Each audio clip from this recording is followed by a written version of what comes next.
नमस्कार, आदाब। आप देख रहे हैं द जस्टिस हिंदी। बिहार की सियासत में इन दिनों बयानबाजी का दौर तेज है। सभी दलों ने अपने अपने सुर छेड़ दिए हैं। कोई जनता से बदलाव की बात कर रहा है तो कोई पुराने राज की याद दिला रहा है। बात शुरू करते हैं तेजस्वी यादव से, जिन्होंने अपने बयान में कहा कि अगर बिहार की जनता एक मौका देती है तो वे बिहार को संवार देंगे। नीतीश कुमार और भाजपा की तरह पिछली सरकारों का रोना नहीं रोएंगे, बल्कि अप्रत्याशित गति से जनता के हित में काम करेंगे। तेजस्वी यादव का दावा है कि अब बिहार को बहानेबाजी नहीं, बल्कि एक सक्षम और समृद्ध सरकार चाहिए। आप लोग एक मौका तेजस्वी को दीजिएगा। हाथ उठा करके बताइए, एक मौका तेजस्वी मांग रहा है। तेजस्वी से कोई शिकायत है क्या? आपको सुनाई नहीं दे रहा? तेजस्वी से कोई शिकायत है? एक मौका मिलेगा। तेजस्वी ने किसी का नुकसान किया है? तेजस्वी ने किया है क्या नुकसान? तो एक मौका आप लोग दीजिएगा ना। एक मौका मिलेगा, एक मौका मिलेगा तो नौकरी मिलेगी पक्की, और तेजस्वी आपकी उम्मीदों का लगाएगा छक्का।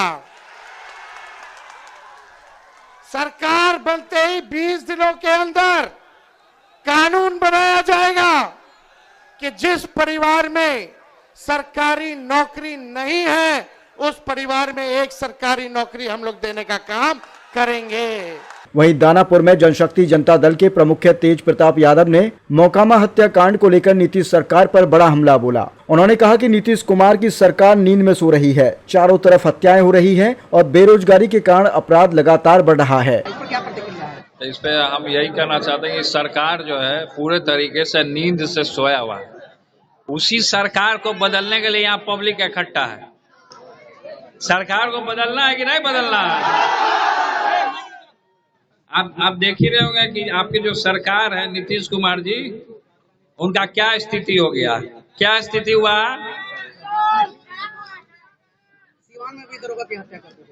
चारों तरफ हो रहा है।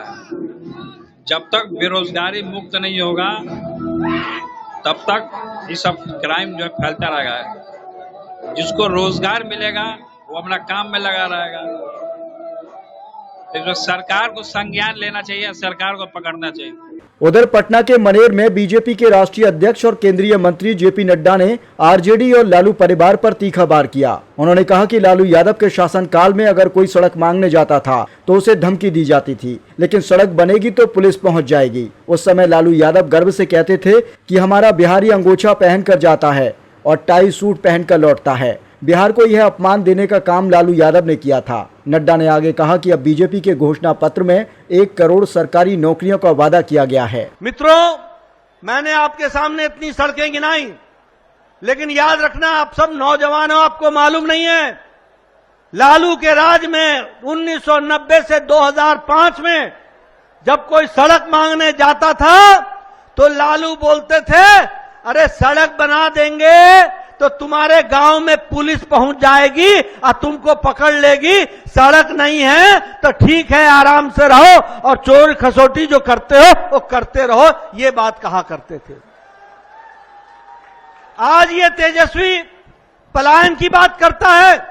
इससे पूछो कि अपने पिता से पूछे कि जब उसके समय में पलायन हो रहा था तो लालू बड़े गर्व से बोलते थे, हमारा बिहारी अंगोछा पहन के जाता है और टाई सूट पहन करके लौटता है। यह बिहार को अपमान देने का काम लालू यादव ने किया था। आज हमारा मैनिफेस्टो निकला है, 1 करोड़ लोगों को सरकारी नौकरी देने का वायदा हम लोगों ने किया है, 1 करोड़ लोगों को, और साथ में रोजगार के नए अवसर देने का वायदा किया है, उसको हम आगे बढ़ाने वाले हैं। इस कड़ी में गढ़हनी से उत्तर प्रदेश के मुख्यमंत्री योगी आदित्यनाथ ने भी विपक्षी संगठन पर निशाना साधते हुए कहा कि इंडिया गठबंधन गरीबों के राशन पर डकैती डालने के लिए बना है। राजद के समय में गरीबों को राशन तक नहीं मिलता था। ये वही लोग हैं जिन्होंने नौकरियों के नाम पर जमीन हड़पी, किसानों की जमीनों पर कब्जा करवाया और बिहार में माफिया राज कायम किया। आज नया बिहार रोजगार, निवेश और विकास की राह पर है। ये इंडी गठबंधन जो आज यहां पर कम्युनिस्ट के नाम पर, एमआलए के नाम पर या आरजेडी और कांग्रेस के नाम पर आया है, बहनों और भाइयों, ये इसलिए आया है जिससे गरीबों के राशन पर डकैती डाल सके।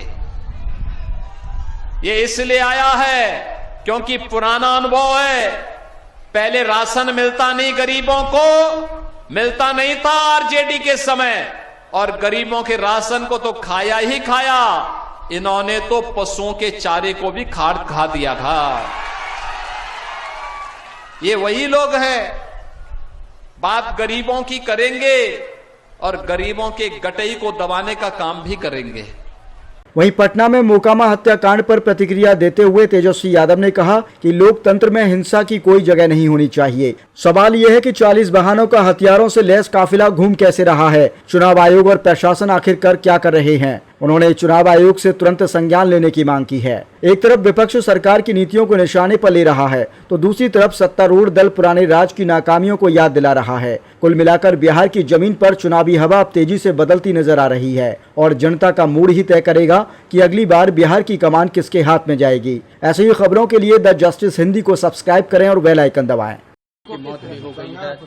देखिए, लोकतंत्र में हिंसा की कोई जगह नहीं होनी चाहिए और ये ताज्जुब में है हम लोग कि कोई व्यक्ति जो है अपने काफिला, एक तो 40-40 गाड़ियों का काफिला और तो और हथियारों के साथ लैस कैसे घूम सकता है।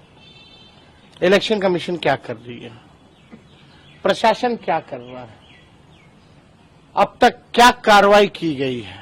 हत्या हुआ है, कई गवाह हैं, एफआईआर हुआ है, चश्मदीदों ने घटना जो है वो बताई है कि किसने किया, कौन कराया, किसने गोली मारी, किसने गाड़ी से रौंदा,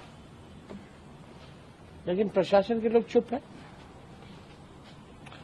कोई कार्रवाई नहीं की गई। यही है ना, गुंडों को, अपराधियों को संरक्षण कौन दे रहा है। और जंगल राज की बात कर रहे हैं ये लोग, जिन लोगों ने अपराधियों को पाला पोसा बड़ा किया, केवल अपनी कुर्सी बचाने के लिए इस्तेमाल कर रहे हैं जो लोग, आज उन लोगों को संरक्षण दिया जा रहा है और वही लोग जंगल राज की बात कर रहे हैं।